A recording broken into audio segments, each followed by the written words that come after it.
E aí, pessoal, tudo bem?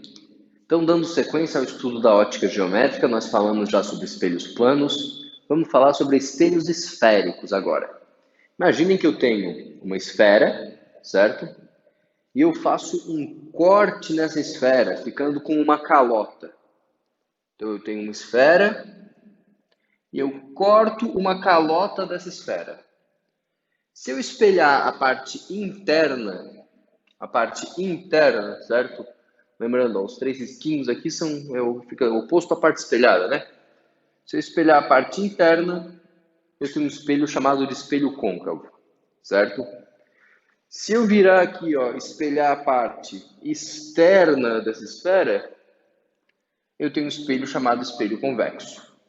Então, o côncavo, a parte interna, o convexo, a parte de fora da esfera. Bom, são espelhos esféricos, justamente porque eles vêm de uma esfera. Usualmente a gente diz que esses espelhos são espelhos gaussianos. Por quê? Ao fazer um corte nessa esfera, esse corte tem que respeitar, pessoal, uma condição de nitidez estabelecida por Gauss, certo? Por isso espelho gaussiano, de que para formar imagens nítidas, o ângulo do corte deve ser inferior a 10 graus. Então vocês vão ver lá no livro um espelho gaussiano. Quando fala de espelho gaussiano é porque respeita essa condição de nitidez aqui, certo? Bom, para o estudo dos espelhos, a gente precisa conhecer alguns elementos que vão fazer parte dessa terminologia, vamos dizer assim, dos espelhos esféricos. Eles são um pouquinho mais complicadinhos que o espelho plano. Primeiro, então, para o espelho côncavo, né? Tudo que eu falar daqui para frente eu vou ter que falar duas vezes. A gente está estudando duas coisas ao mesmo tempo agora, espelho convexo e côncavo. Então, primeiro para o espelho côncavo. Eu tenho aqui um espelho côncavo e, passando pelo centro desse espelho, eu tenho um eixo de referência, chamado de eixo principal, certo? Esse espelho ele não veio lá de uma esfera, e essa esfera tinha um certo centro.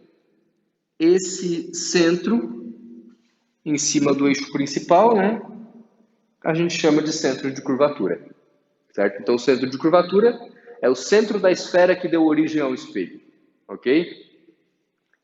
Na metade do centro de curvatura, nós temos um ponto que se chama foco. Então, ó, o foco é metade do centro de curvatura. Qual é a importância do foco? Experimentalmente se verificou que todo raio que incide no espelho paralelo ao eixo principal reflete passando pelo foco, certo? Então, se eu tiver aqui, ó, raios paralelos ao eixo principal, esses raios vão refletir sempre passando pelo foco. Qualquer raio paralelo bate no espelho e vai para o foco. E onde o espelho cruza o eixo principal, esse ponto aqui, ó, é chamado de vértice, certo? Percebam, pessoal, que o foco, ele se forma pelo próprio raio, assim como o centro de curvatura. Qualquer raio que incidir no espelho passando pelo centro de curvatura vai refletir também pelo centro de curvatura. Então a gente tem uma coisa importante aqui, ó. O centro de curvatura e o foco são pontos reais, certo? Porque são os próprios raios que passam por eles, né? E não prolongamentos dos raios. Observem que no caso dos espelhos, o real e virtual sempre vai coincidir com fora do espelho e dentro do espelho. Real está sempre fora do espelho, virtual sempre dentro, certo? Isso facilita bastante. Então, aqui no espelho côncavo, o centro de curvatura e foco são reais. Bom, para o espelho convexo, nós temos a mesma coisa. Um eixo principal, certo? Que passa bem no meio do espelho. Só que agora, ó, aqui está a esfera que deu origem no espelho, aqui está o centro de curvatura, né? Eu estou fora da esfera. Então, o centro de curvatura, ó, seria fora do espelho, aqui seria dentro, né? O centro de curvatura está lá do outro lado. Assim como o foco. Basicamente, vocês podem perceber pela lógica, galera, que esses pontos, o centro de curvatura e o foco, eles estão dentro do espelho. E como os raios nesse espelho que é convexo vão divergir, são os prolongamentos, né? Um raio que incide paralelo ao eixo principal é o prolongamento dele que fica na direção do foco, certo? Então tá aqui, ó, um raio paralelo. Se tiver outro raio paralelo aqui, ó, ao eixo principal, incidindo no espelho, é o prolongamento que fica na direção do foco. E o eixo principal, foco, centro de curvatura, continua valendo, tá? Vou até colocar de novo, ó, que o foco é metade do centro de curvatura, metade do raio de curvatura, a gente diz, né? Então, isso aqui é a mesma coisa para os dois. Vértice é onde o eixo principal e o espelho se tocam, certo? E percebam que o foco e o centro de curvatura estão dentro do espelho, né? Os raios vão refletir e são os prolongamentos que vão formar esses pontos.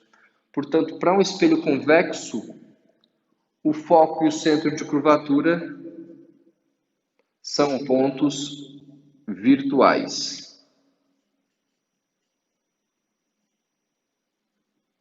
Certo? Então, espelho côncavo é a parte de dentro da esfera espelhada, espelho convexo é a parte de fora. No espelho côncavo, o centro de curvatura e o foco são pontos reais. No espelho convexo, o centro de curvatura e o foco são pontos virtuais. Muito bem, vamos falar agora dos raios notáveis dos espelhos esféricos. Lá no espelho plano, para saber a trajetória de um raio, pessoal, após ele refletir no espelho, é muito fácil, porque o espelho é plano e a gente sabe que o ângulo de incidência tem que ser igual ao ângulo de reflexão. Então, basicamente, ali pela simetria, tu consegue determinar para onde esse raio vai. Agora, no espelho esférico, é um pouco complexo, porque tu tens uma esfera, certo? Tu tens uma esfera e tu tem que levar em conta, portanto, a curvatura desse espelho e o ângulo com que o raio incidiu. Então, não é tão simples assim saber para onde que o raio vai refletir. Todavia, existem alguns raios, os quais a gente chama de raios notáveis, que nós conseguimos determinar sempre para onde eles vão, porque o caminho deles já é conhecido, certo? E é isso que a gente precisa para conseguir construir as imagens de forma geométrica formadas nos espelhos. Então vamos ver quais são os raios notáveis do espelho côncavo e do espelho convexo. Se preparem porque daqui para frente vai ter um monte de desenho, né? Ótica geométrica basicamente é desenhar raios de luz. Então, primeiro para o espelho côncavo. O primeiro raio notável que eu vou destacar aqui com vocês, a gente acabou de falar sobre ele. Imaginem o seguinte, um raio incide no espelho e esse raio está paralelo ao eixo principal. Nós sabemos que o raio refletido passa pelo foco. Então, esse raio é um raio notável. A gente consegue determinar ele, ó, porque eu sei que obrigatoriamente, se um raio incide paralelo ao eixo principal, ele reflete passando pelo foco.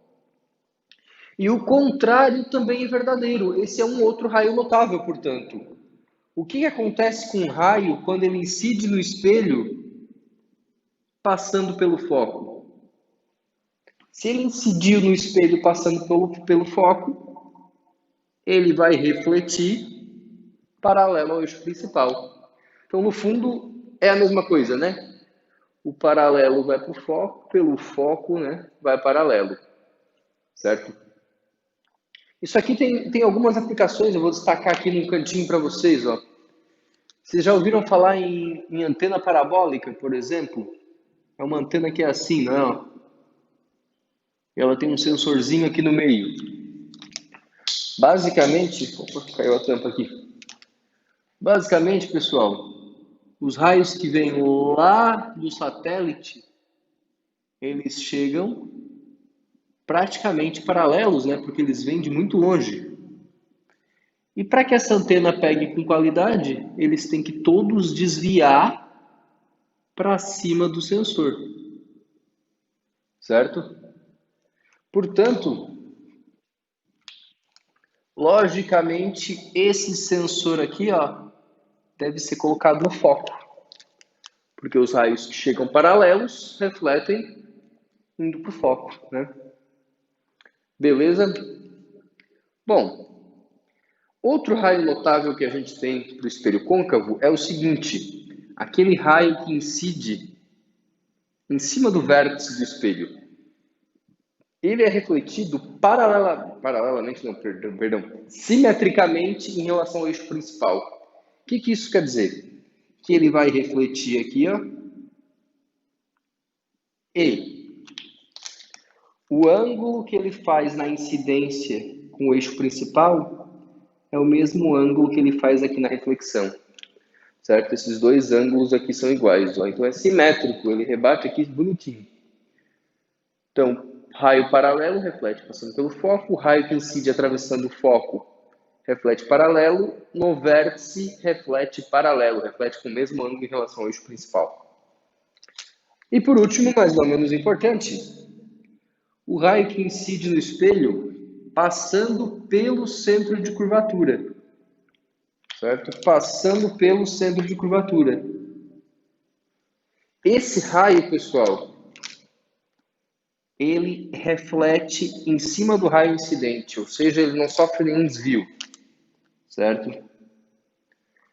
Então, ele incide no espelho, bate e volta pelo mesmo caminho. Então, esses são os raios que vocês precisam conhecer a trajetória em um espelho côncavo. Bom, em um espelho convexo, mas será possível? Em um espelho convexo, pessoal, o que acontece é o seguinte. Primeiro raio, né, o raio paralelo ao eixo principal.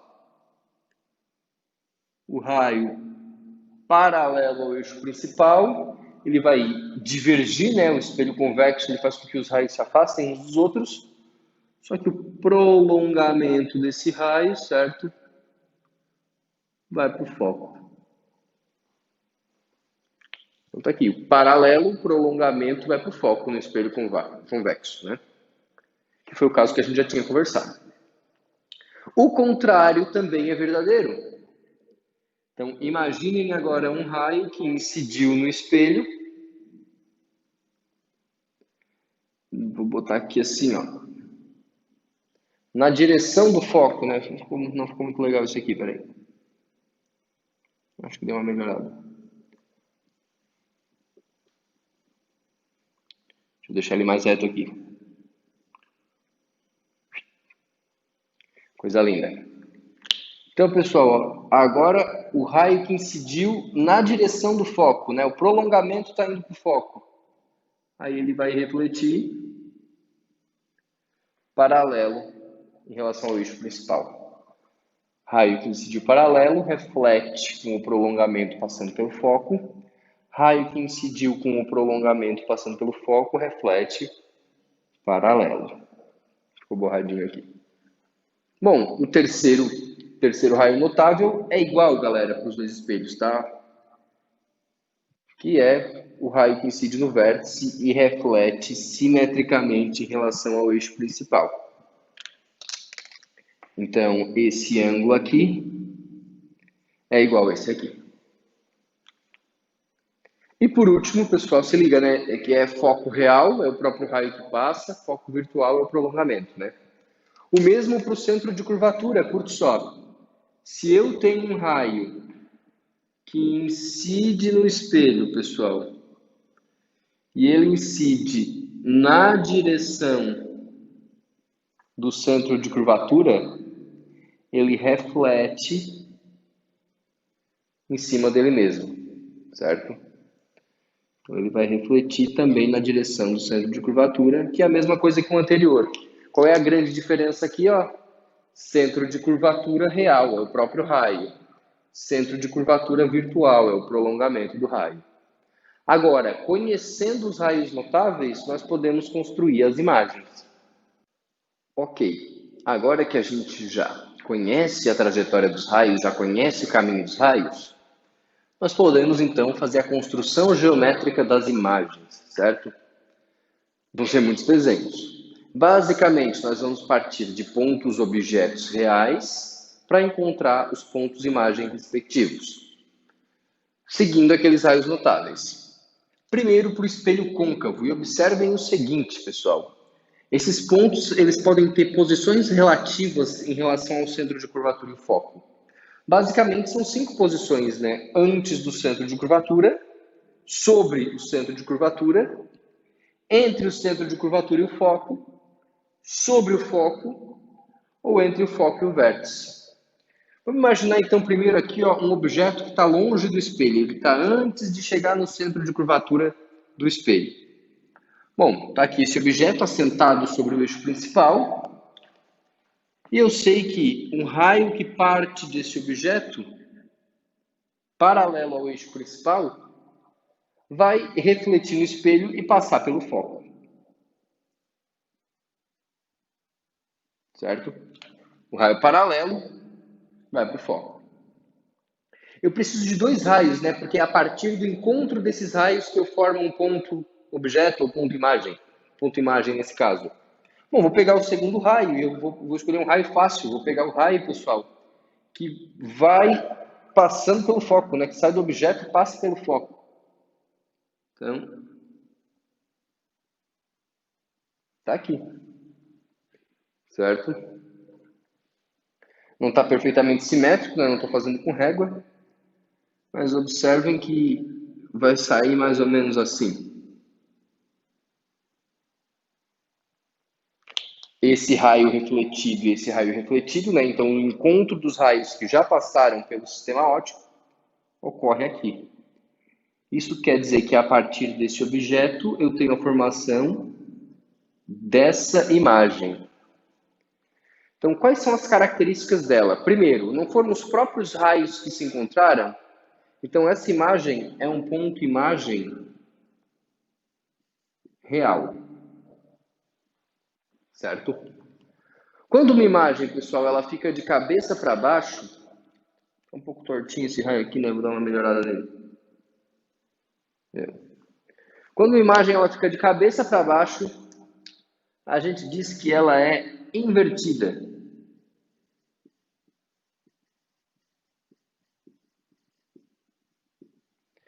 Invertida.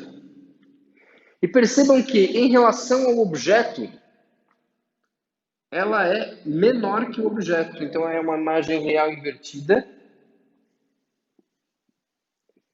e menor que o objeto. Certo? E agora, se eu colocar o objeto sobre o centro de curvatura, vamos pegar um par de raios conveniente, daqueles que a gente já estudou. O primeiro é o raio, façam isso com régua, hein? Eu queria uma régua de quadro. Mas já que não tem, vai na mão mesmo. O raio paralelo ao eixo principal, nós sabemos que ele reflete passando pelo foco. Minha Nossa Senhora. Passando pelo foco. Deixa eu arrumar isso aqui. Melhorou um pouco, né? Então tá aqui. Passou pelo foco.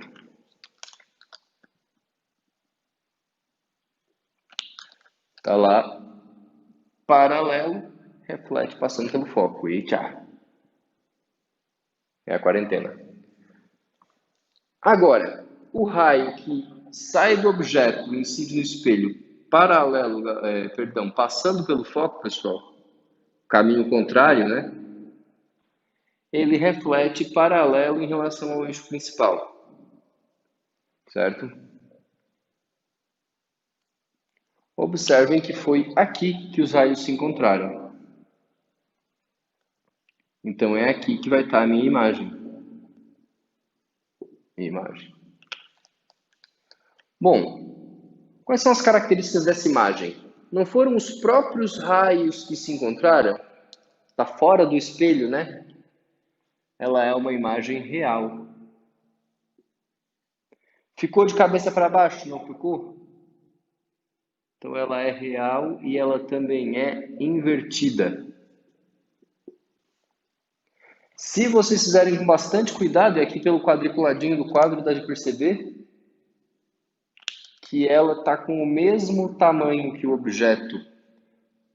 O certo seria mesmo tamanho aqui, como não tenho muito espaço, eu vou escrever igual, tá? Esse igual é no sentido de mesmo tamanho.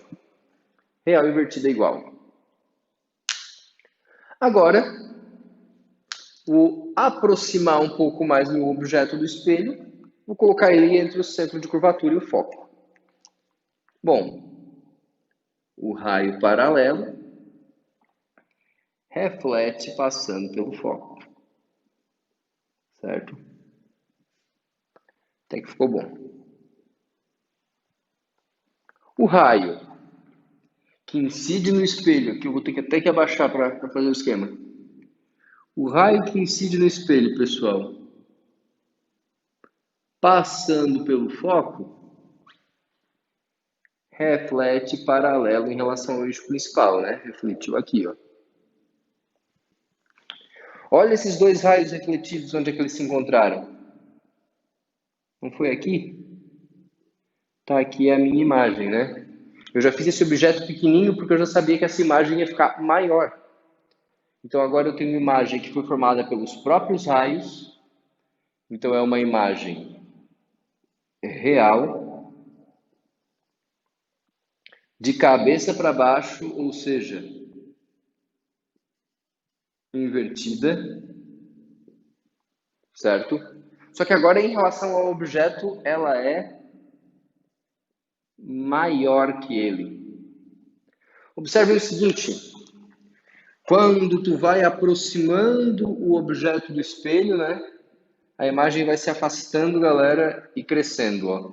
Ela era menor que o objeto, ficou do mesmo tamanho, depois ficou maior. Isso quando eu fui aproximando o objeto do espelho, ok? Agora, se o objeto é colocado sobre o foco, pessoal. Bom, o raio paralelo, né? Você já deve estar cansado disso. O raio paralelo reflete passando pelo foco. Tá aqui. Agora, é meio estranho pegar o raio passando pelo foco. Eu vou pegar um que seja mais conveniente. Vou pegar o do vértice aqui, ó. Ele tem que refletir simetricamente em relação ao eixo principal, né? Então ele tem que refletir assim, ó.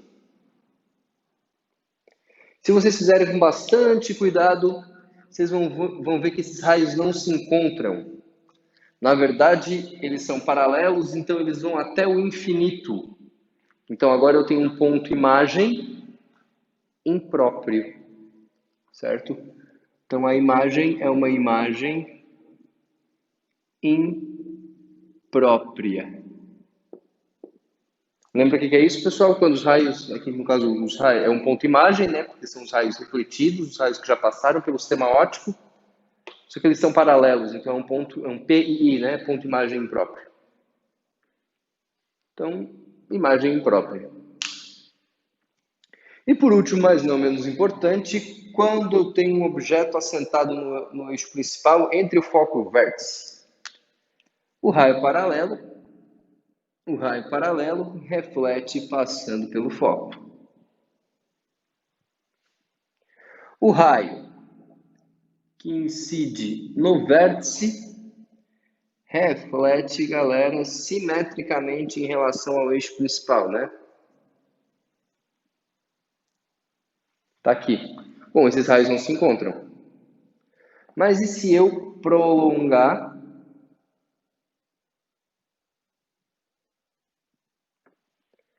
Percebam que os prolongamentos se encontram, né? Se encontram aqui. Aqui está a imagem, então. Bom, ela foi formada pelo prolongamento dos raios e não pelos próprios raios.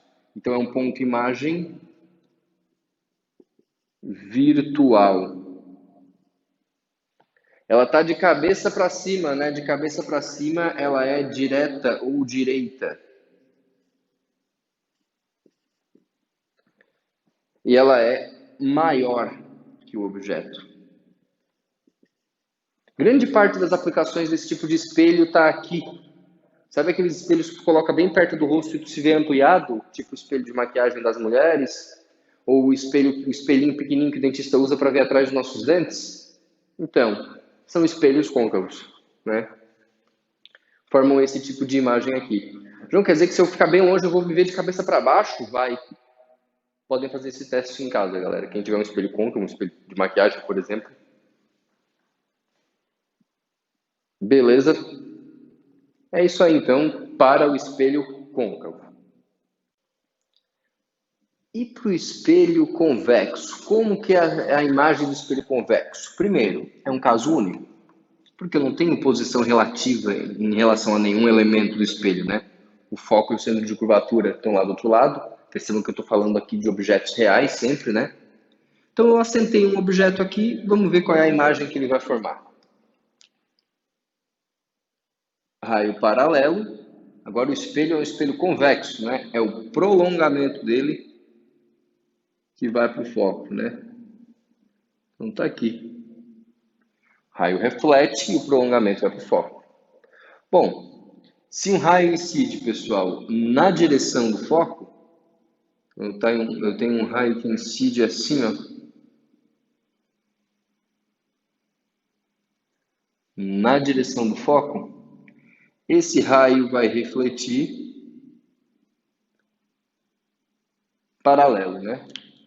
Raio paralelo, raio na direção do foco, reflete paralelo.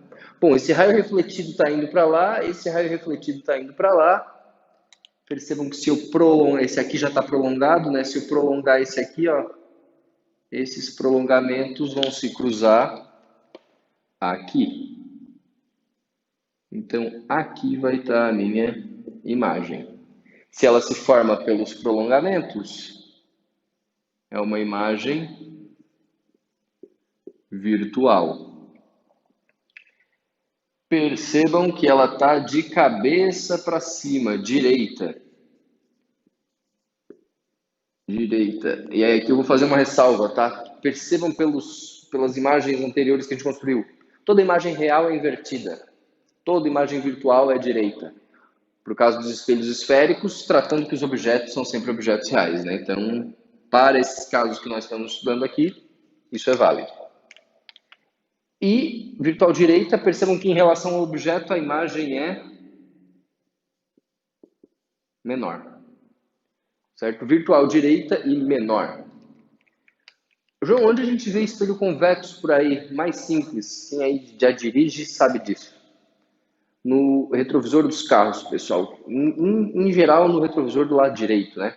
Como ele fica muito distante da gente, pessoal, se utiliza um espelho convexo para que aumente o campo visual, para que a gente não saia atropelando motoqueiros por aí. Então, o espelho do lado direito geralmente é um espelho convexo para aumentar o campo visual, certo? Os espelhos convexos, eles têm essa característica. Um espelho convexo aumenta o campo visual. Acaba que ele tem uma desvantagem também, pessoal.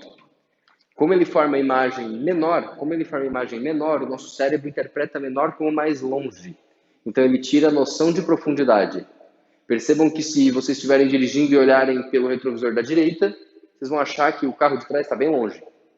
E se olhar pelo do meio, parece que ele está mais perto. De fato, o do meio que tu deve utilizar para uma manobra ou para ter uma noção de profundidade. O da direita, ele não serve para isso. O da direita vai te enganar nesse sentido. O da direita serve para aumentar o campo visual. O do meio que serve para dar noção de profundidade. Ok?